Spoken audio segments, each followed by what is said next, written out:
Seguimos con información económica. En el Congreso ya se tramita el proyecto de ley del gobierno que busca inyectar 1.500 millones de dólares al MEPCO para así aliviar el alza en el precio de los combustibles. Para hablar del tema nos acompaña Luis González, coordinador económico del Cambio Climático, Energía y Medio Ambiente de Claves UC. Luis, bienvenido a Canal 24 Horas. ¿Cómo te va? Muy buenas tardes.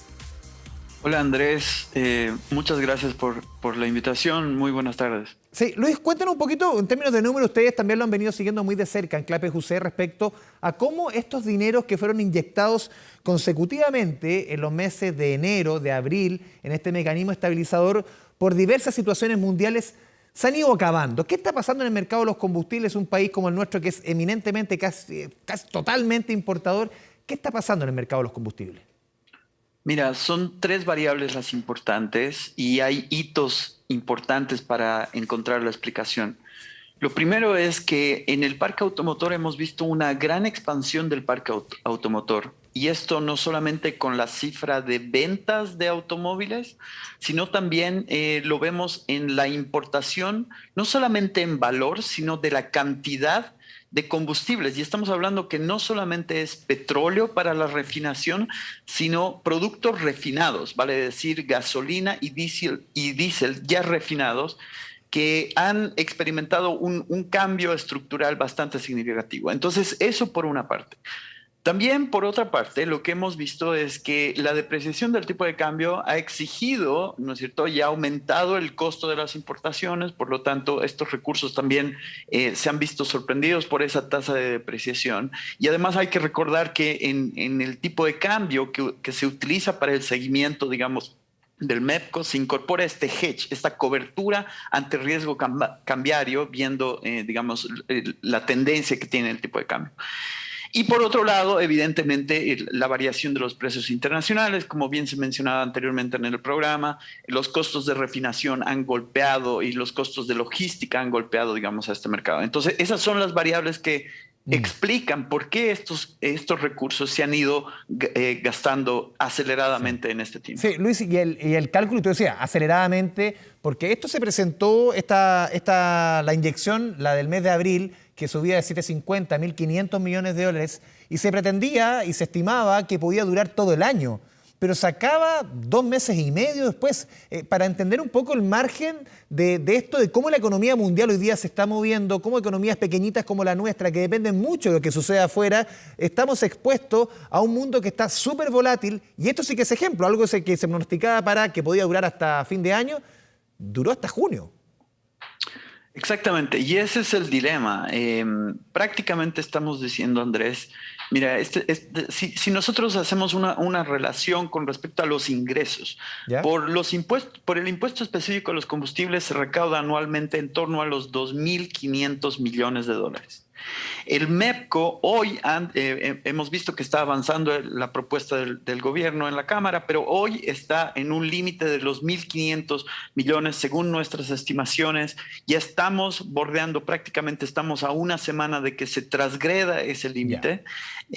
Y por lo tanto, si es que se aprueba esta inyección y en el peor de los escenarios se consumen esos recursos, estamos diciendo que de recaudar estos 2.500 estamos pasando a subsidiar, ¿no es cierto? Y por lo tanto gastar estos 3.000 millones de dólares que prácticamente nos hemos echado, si quieres, en palabras coloquiales, la recaudación del impuesto específico a los combustibles. Podríamos llevarlo quizá a un ejercicio aún más simple. Hoy día en la práctica, claro, hay diversas disposiciones, ideas de parlamentarios de decir eliminemos el impuesto específico, bajémoslo a la mitad, está el malestar obviamente del sector de transporte, tanto el transporte colectivo, de carga.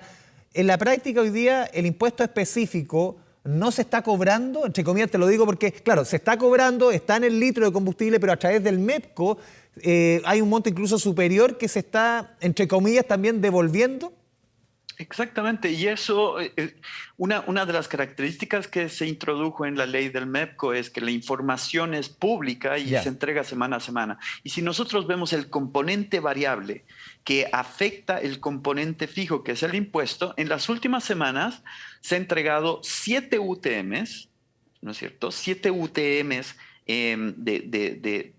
de subsidio, cuando el impuesto específico son 6 UTMs. O sea, se está devolviendo más de lo que nosotros estamos pagando como impuesto. Así es. Y esto en términos de, entrando en otra materia incluso, de regresividad o progresividad. Esto beneficia, en términos, por ejemplo, el uso del combustible de la benzina. ¿Al que más tiene, el que tiene quizás mejores autos, el que gasta más combustible? Es que ese es un punto muy interesante de tocar y más con este fenómeno que te comentaba al inicio. Y es un coletazo que yo atribuyo a este incremento de liquidez que ha habido por las transferencias, por los retiros el año pasado, donde la gente, inclusive en esta especial circunstancia, saliendo del COVID, parece que tiene una reticencia al transporte público y por lo tanto, al tener mayores ingresos por estos retiros, toma la decisión de invertir o no, o comprar o no un transporte privado en este caso, y por lo tanto toma la decisión de utilizar este transporte privado. Entonces aumenta, si quieres, inclusive en algunos segmentos de ingresos, aumenta esta decisión por tener su propio transporte.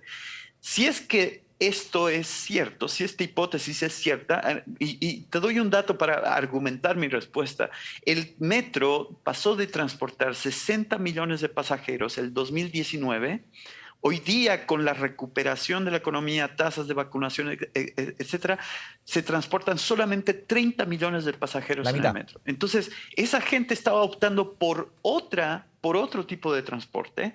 Y entonces, en esa forma, si es que nosotros estamos tratando de subsidiar este combustible, le va a llegar seguramente a una porción más amplia de la población.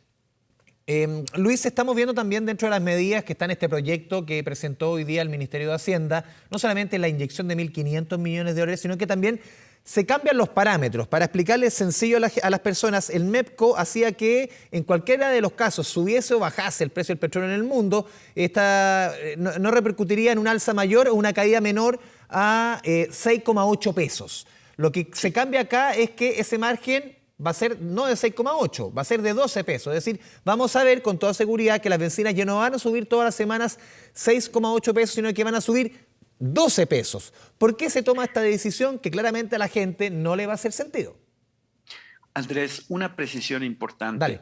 Esos 12 pesos es en esta última semana, porque el documento, la propuesta, establece que es el promedio de las 2 últimas semanas de la variación del precio base de la gasolina de 93 octanos. Ya. Por lo tanto, esos 12 pesos para esta semana es así, 12 pesos, pero adelante en las futuras 4 semanas eso tranquilamente puede variar y puede ser más de 12 pesos o menos, ¿no es cierto? Depende del precio base. ¿Qué es lo que teníamos antes? Lo que teníamos antes era 0,12 UTMs y la UTM tiene un rezago de variación en función a la inflación, ¿no es cierto? Y por lo tanto, la moderación o el cambio de ese número era más lento, si quieres. Ya. Entonces, lo que estamos viendo es que estamos perdiendo esa ancla de expectativas. Los consumidores tenían sus expectativas cifradas en el presupuesto en sencillo. Un hogar decía, bueno, si es que en el peor de los casos suben los precios, van a subir en 6,8. Hoy por hoy, el gobierno ha decidido traspasar las variaciones en mayor medida y además en una forma variable, porque es el promedio de las últimas 2 semanas del precio base de la gasolina de 90. O sea, no va a ser fijo, perdón Luis, esta alza como veíamos ahora, que era prácticamente se había mantenido 40 semanas 6,8 pesos. No va a ser fijo y este cambio también tiene razón para que estos 1.500 millones de dólares duren todo el año, no se gasten antes. Es una por otra, exactamente. Nosotros en Clapes habíamos estimado que de mantenerse eso a 0,12 UTMs, ese 6,8 que hoy al valor del UTM se mantenía con ese límite, se necesitaban al menos 1.900 millones de dólares para llegar a diciembre, manteniendo los supuestos. ¿Qué es lo que hace el gobierno? El gobierno dice, ok, vamos a permitir variaciones semanales más altas y vamos a reducir el monto para inyectar al MEPCO. Es una por otra. Luis, para quienes nos están viendo en la casa y no están mareados con tanto número, nosotros contentos hablando del MEPCO, de la UTM, de esto, que quizás uno deben quedar medio colgados. A ver, para explicar en sencillo, si es que esto no se aprueba, si es que esto no se lleva a cabo, si es que el gobierno toma esta medida, ¿cuánto podría subir el litro de combustible cuando se agote el MEPCO? Si se agota el MEPCO, La ley en el artículo 4 establece que la diferencia se tiene que repartir en las siguientes 12 semanas. Y el ¿Ya? sencillo de 6,8 pesos por litro se pasaría a en torno a 40 pesos por litro en las siguientes 12 semanas, O sea, es decir, 12 semanas, 40 pesos por litro, 480 pesos. que es el subsidio que hoy estamos viendo en los precios de gasolina y diésel. O sea, es decir, hoy día ese litro de combustible, para explicar bien sencillo, que está en 1100, 1150, dependiendo del octanaje, debiese estar en 1500, 1600. Ese es el precio hoy día real, insisto en el punto, de una economía hoy día dependiente absolutamente porque no producimos petróleo. Así es. Y ahí está el efecto un poco del MEPCO y entramos a la discusión de fondo. Si es que es un mecanismo que debiese permanecer. Hemos tenido varios mecanismos de estabilización, otros en forma de seguro, el CIPCO, hemos tenido varios sistemas. Este quizás es el que llegó para quedarse, ya lleva un buen tiempo, pero llegó, Luis, para quedarse de acuerdo a tu experticia. Son 8 años de operación. En los 8 años de operación, también es importante mencionar que durante la pandemia, en el año 2020, se han recaudado 400 millones de dólares, cuando el precio cayó mucho, digamos, Sí. durante el año 2020, parte del 2021, y después en esta racha que sobre lo llovido mojado, ¿no es cierto? Había una recuperación de la economía, problemas de distribución de la cadena logística, etcétera, etcétera, precios altos de refinación, y a esto, el 24 de febrero, la invasión de Rusia a Ucrania ha venido a exacerbar este fenómeno. Entonces, estamos en una racha positiva no antes vista en estos 8 años. Por último, Luis, con todo lo que hemos conversado, todos los parámetros que se han puesto, los cambios que se han hecho, esta nueva inyección de dinero, ¿crees tú que esto va a durar, esta vez sí, todo el año, estos 1.500 que se añaden? Mira, la incertidumbre es alta, con un escenario de un precio del petróleo en torno a los $115 y considerando que se van a traspasar al menos, yo diría que al menos 12 pesos, y que puede ser mayor el traspaso a los consumidores, es posible llegar a fin de año con este fondo, pero con el costo de que los hogares van a experimentar semana a semana al menos 12 pesos o más si la tendencia sigue al alza. Luis González de Clave Sucede, como siempre, te agradecemos tu buena disposición con Canal 24 Horas. Muchas gracias. Un gusto, Andrés, que estés muy bien. Hasta luego. Hasta luego.